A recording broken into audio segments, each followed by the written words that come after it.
만나는 시간 나우 함께하고 계십니다. 지금 시각 10시 42분 3초 막 지나고 있고요.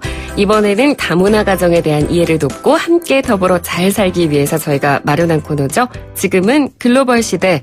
오늘은 한국건강가정진흥원 강복정 본부장과 함께하도록 하겠습니다. 본부장님 안녕하세요. 네, 안녕하세요. 네. 저도 아이를 키우면서 저희 아이랑 친한 친구가 다문화 가정 아이거든요. 네.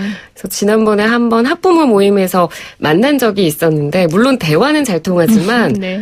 그 부분을 좀 조심하게 되더라고요. 아무래도 문화적인 차이가 있을 테니까 이 문화적 차이를 어떻게 하면 좀 잘 이해하고 대화를 할 수 있을까. 네. 그 부분이 항상 좀 고민이었는데 네. 우리나라와 다른 나라의 문화가 달라서 좀 의사소통이 잘 안 되는 경우들이 종종 있죠. 네. 네. 어떤 경우들이 있을까요? 여러 가지 문화가 다를 수도 있는데, 특히 이제 사람이 만나면 인사를 하게 되잖아요. 네. 요즘에 세계 여행이 되게 잦은데, 여행 갈 때 간단한 인사말이나 인사법 정도는 알아두는 게 굉장히 유용할 거예요. 네, 그렇죠.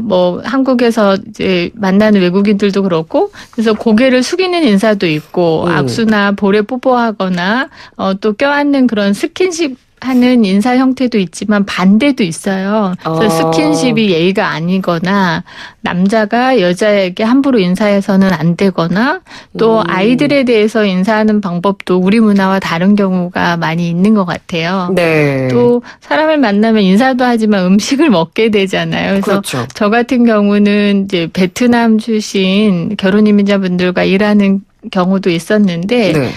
사과를 깎아 먹으려고 이제 칼이랑 접시를 가지고 와서 깎는데 네.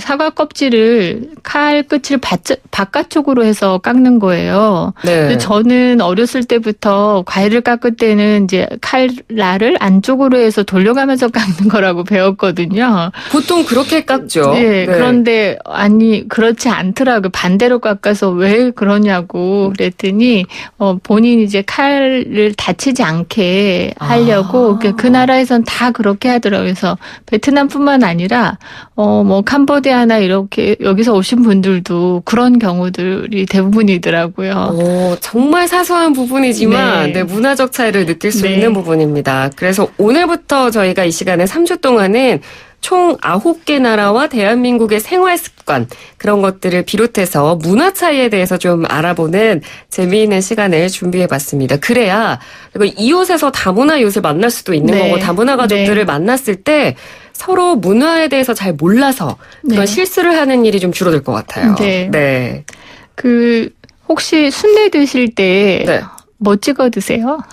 저는 가장 크게는 떡볶이를 찍어 먹고 보통 이제 순대를 사면 소금을 같이 주시죠? 네. 한국에서도 지역마다 문화 차이가 있거든요. 저희가 지금 다른 나라 문화를 얘기는 하지만 순대를 먹을 때 경상도에서는 쌈장에 먹고 그렇죠. 전라도에서는 초장에 서울에서는 소금이나 새우젓 같은 걸 같이 찍어 먹거든요. 그렇죠. 정말 사소한 거지만 지역마다 음식 문화도 굉장히 차이가 있고 이런 이제 차이 문화도 점점 또 시대나 상황에 따라서 또 변해가기도 하거든요. 그래서 저도 제주도 출신이지만 서울에 와서 산 지가 오래됐기 때문에 많은 경우가 이제 서울 문화처럼 따라가는 경우도 있거든요. 네. 그래서 우리가 이제 오늘 다루는 사례들은 외국에서 오신 분들이 각자 겪은 사례이기 때문에 아마 청취자 여러분들이 만나는 사례들하고 조금씩 다를 수도 있어요. 네. 그런 참고로 말씀드립니다. 네. 그래서 예를 들어드리면 아마 좀 도움이 많이 되지 않을까 싶습니다. 그래서 오늘 저희가 배워볼 나라가 중국, 베트남, 그리고 필리핀입니다. 먼저 중국 이야기를 좀 해보겠습니다. 이건 정말 중국 출신의 다문화 가족을 아시는 분들은 꼭 알아두셔야 될 것 같아요. 일단 식사 문화가 다르다고요. 중국에서는 식사를 남성분들이 많이 준비를 하세요. 시아버지가 며느리를 위해서 식사 준비도 하고 남편이 아내를 위해서 준비도 하는 게 보편적인 상황이거든요. 근데 한국에서는 요즘은 이제 많이 그런 경우도 있지만 대부분 많은 경우에 이제 그동안은 아내가 준비하고 이제 남편이 같이 아이들과 식사하는 경우가 있었는데 네. 중국에서 오신 결혼임자분이 신혼 때 겪은 일이에요. 아마도 문화 차이를 잘 이해하지 못했기 때문에 겪은 일인데 이 남편분이 식사를 마칠 때까지 끝까지 같이 앉아 있지 않는다는 이유로 너무 크게 화를 냈다는 거예요. 네, 한국에서는 이제 처음에 식사 시작할 때부터 끝날 때까지 같이 앉아 있는 게 다 식사가 끝나도 내가 끝나도 있는 게 예의잖아요. 그렇죠. 그런데 중국은 전혀 아닌 거죠. 이미 뭐 성평등이나 이런 부분에 그 의식도 굉장히 높기도 하고 네. 그런 면에서 한국과 굉장히 다른데 이게 너무 많이 화를 내기 때문에 그때 이제 어떤 언어도 잘 안 통하는 상태에서 섭섭한 마음이나 이런 거를 또 잘 풀어내기도 어렵고 그런 게 이제 결국엔 저희 다문화 가족 지원 센터에서 가족 교육이나 상담을 통해서 이루어지는 일도 이렇게 문화 차이가 있고 그거에 대해서 서로 이해하고 결국엔 문화 차이에 대한 이해나 인정하는 부분이 가정생활에서도 굉장히 중요한 부분입니다. 네, 정말 중요한 부분일 것 같아요. 말씀해 주신 걸 들어보니까. 그리고 출산을 만약에 한국에서 중국인들이 하게 된다면 우리는 출산하면 보통 산후조리를 미역국을 무조건 먹어야 된다라는 게 있잖아요. 근데 중국은 좀 다르죠? 네.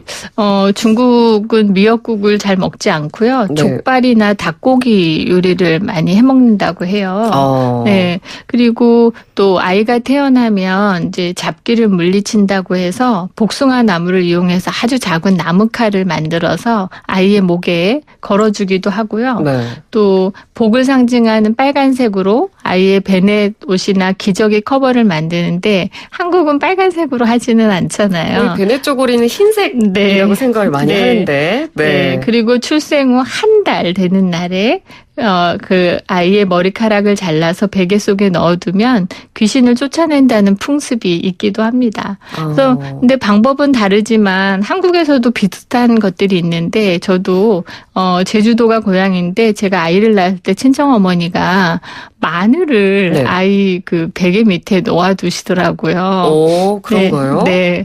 그래서 뭐 그 부분도 제주도라고 해서 다 똑같지는 않은 것 같아요. 네. 그렇군요. 자, 그리고 이번에는 저희가 필리핀 이야기로 넘어가 보도록 하겠습니다. 이거는 진짜, 저도 처음 알았는데요. 우리나라는 임신을 하면 그 임신 과정을 일부러 추억을 남긴다라는 의미로 주스에 맞춰서 사진 찍기도 하고, 그리고 만삭 사진은 꼭 필수로 찍는 경우도 있고 굉장히 많은데, 필리핀에서는 임신했을 때 사진을 찍지 않는 풍습이 있나요? 네.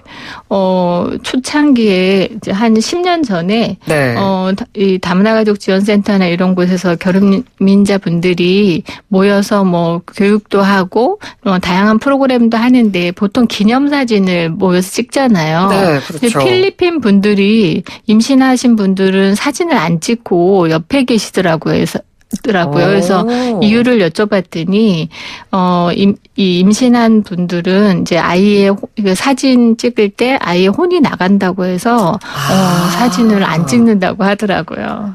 진짜 이 부분은 우리가 꼭 알아봐야 될 것 같아요. 사진 안 찍는다고 강요해서 사진을 찍거나 이렇게 하면 안 될 것 같아요. 네, 그러니까 사진 안 찍는다고 이상하게 보실 게 아니라 그런 의미에서 사진 찍지 않는다라는 거 생각하셔야 될 것 같고.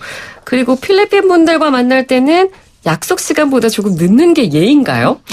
네. 그 필리핀에서는 약속 시간을 이제 조금 늦게 오는 게 예인데 한국은 5분이나 10분 전에 오는 게 예의잖아요. 그렇죠. 정반대인데. 네. 보통 이제 집에 초대하는 경우에 그 초대자의 준비 시간을 배려해서 10분이나 30분 정도 늦게 오는 경우도 있고 또 아주 특별한 손님이 올 때는 오히려 더 한 2시간 정도 늦게 가는 게 예의라고 합니다. 네. 그리고 집에 방문했을 때 소품들이 이게 어디 새로 산 어떤 소품 같은 거 이런 거 칭찬을 하면 그거를 이제 갖고 싶어 한다는 그 메시지로 받는다고 합니다. 그래서 소품에 대한 칭찬도 하면 안 될 것 같아요. 아, 그렇군요. 네. 근데 사소한 부분이지만 우리가 꼭 주의를 기울여야 할 부분이기도 합니다. 자, 오늘은 저희가 일상생활에서 꼭 알아둬야 할 국가별 생활 문화에 대해서 알아보고 있고요. 지금 중국, 필리핀의 문화를 저희가 좀 간략하게 전해드렸고, 이번에는 베트남의 이야기를 알아볼 텐데, 좀 더 생생하게 이 입장을 전해드리기 위해서 베트남에서 한국으로 이주해온 분의 이야기를 한번 직접 들어보도록 하겠습니다. 다누리 콜센터 상담원으로 지금 일하고 계시는 하승희 씨를 전화로 연결해서 이야기를 들어보도록 하겠습니다. 안녕하세요. 네, 안녕하세요. 네, 반갑습니다. 베트남에서 출신 하승희입니다. 네, 반갑습니다. 네, 반갑습니다. 네, 한국에 오신 지는 얼마나 되셨나요? 저는 한국에 온 지 15년째입니다. 15년째. 결혼하셨나요? 네, 저는 결혼한 지 15년째이고 자녀 2명 있습니다. 그러시군요. 그럼 한국에서 오래 생활을 해 오셨기 때문에 뭐 한국과 문화나 생활 습관이 달라서 좀 애를 먹는 경우도 있으셨을 것 같은데 네. 가장 기억에 남는 일이 있다면 어떤 일이 있으셨을까요? 네, 가장 기억 남는 일은요. 베트남에서는 살아있는 사람에게 전하지 않은데. 절이요? 네, 절을 하지 않은데, 결혼식 때 남편이 저에게 시부모님께 절하라고 했을 때 많이 당황스럽습니다. 네. 저희 부모님도 마찬가지로 남편이 부모님에게 갑자기 절하니 몹시 당황스럽습니다. 네.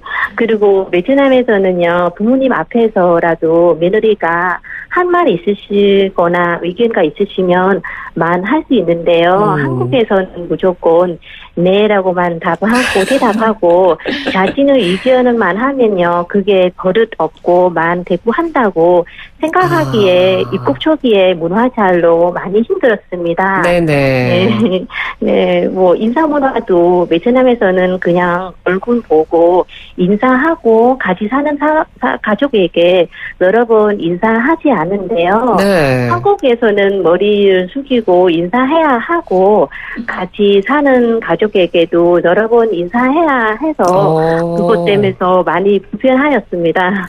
그렇군요.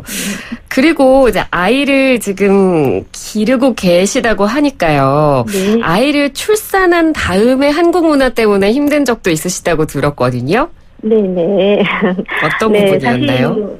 사실은 베트남에서도 무효 수유위에서는 그 출산 후는 비계와 그 맵고 신음제가 먹지 않습니다. 네네. 산후조리도 최소는 한 달에서 최대 3개월 동안은 하는데요. 집 안에서 집 안이 하거나 무거운 이 물건을 듣지 않고 한국과 비슷하고요. 하지만 네. 직장인 외국이 있다 보니까 산후조리는 하지 못해서 힘들다는 하소연은 질문들은 많이 받습니다. 네네. 저는 힘드는 점이라기보다는 제가 가장 놀라웠던 점은 백일 잔치였어요. 백일 잔치요? 네. 예. 네, 한국에서는 아가 태어난 지 100일은 중요하게 여겨서 잔치하는데, 네. 베트남에서는 태어난 지 한 달은 가장 중요하는 날로 생각해서 잔치해요. 네, 근데 베트남에서는 사람이 죽으면 49인, 100인의 의미를 부여하기 때문에 아이가 태어나면 100인은 챙기지 않습니다. 네, 그렇군요. 네. 한국에서 오랜 기간 지내셨기 때문에 잘 지금 적응하고 계시기 때문에 지금은 좀 많이 적응을 하셨겠지만 여전히 다른 문화 때문에 달라서 생기는 오해나 어려움을 겪는 분들도 지금 많으실 테니까요. 지금 한국에 살면서 몸소 체험해온 분으로서 마지막으로 하고 싶은 말씀이 있다면 좀 간단하게 부탁드리겠습니다. 네.